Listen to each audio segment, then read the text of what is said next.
Aunty, aunty आप क्या कह रही हैं? क्या फिर से अलीना ने फिर कुछ कहा है आपसे? बताएं मुझे, क्या कहा है उसने? अलीना की बात नहीं है। अलीना ने कुछ नहीं कहा, उस छोटे बच्चे ने आके पत्थर मारे हैं हमें। और जिस तरह उसने बात की है, चुड़ैल नूर कह रहा था वो तुम्हें, हमारे घर की सारी खिड़कियां तोड़ दी उसने पत्थर मार के। तुम्हारी वजह से ये नौबत आ गई कि वो हमारे सामने खड़ा हुआ था आकर आज। कह रहा था क्या करने को तुमने नहीं छोड़ा तो अगला पत्थर सर पे मारेगा। अगर अलमास के सर पे वो पत्थर लग जाता तो जानती हो क्या होता? नहीं बोला जाएगा मुझसे बिल्कुल भी। खुदा के लिए ये जो कुछ भी कर रही हो सबको बंद कर दो। सिर्फ तुम्हारी वजह से हमारे मुंह पे खड़े होकर हमसे बदतमीजी कर रहा था। मैं भी पागल हूँ, ये सब तुम्हें बता रही हूँ। तुम्हें तो कोई फर्क पड़ेगा नहीं, ऐसा ही है ना? बस करे, उसको क्यों सुना रही अम्मी? हेलो नूर, सुनो। तुम ये बात दिल पर मत लेना, इनकी सोच पर तो पत्थर पड़ गए। मुझे सुन रही हो ना? हेलो हेलो नूर।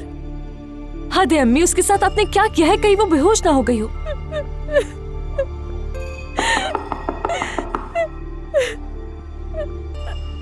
नूर, मुझे पता है कि तुम्हें मेरी जरूरत है। प्लीज नूर, दरवाजा खोलो। नूर, अभी अभी अखबार देखे हैं मैंने। प्लीज दरवाजा खोलो, क्या हो गया?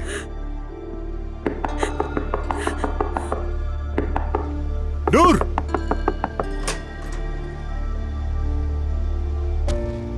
नूर, क्या हाल बनाया हुआ है? उसी आदमी की वजह से रो रही हो। प्लीज तुम चले जाओ।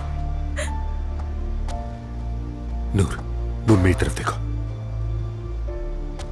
क्या तुम इस अजाब से हमेशा के लिए निकलना चाहती हो?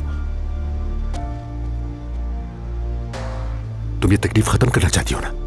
सबके लिए, अपने लिए, उस छोटे बच्चे के लिए, उस आने वाले बच्चे के लिए, यहां तक कि अली के लिए भी। तुम वाकई चाहती हो कि ये सब खत्म हो जाए नूर?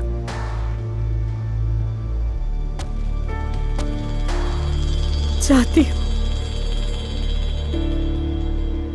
मेरे पास और कोई रास्ता नहीं। मैं चाहती हूँ।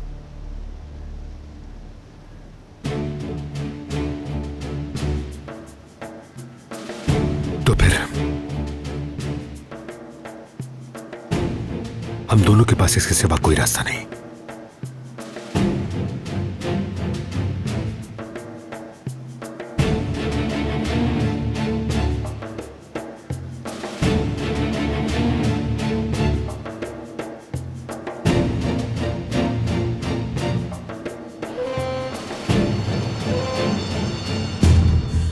मोहब्बत बदुआ बन गई है।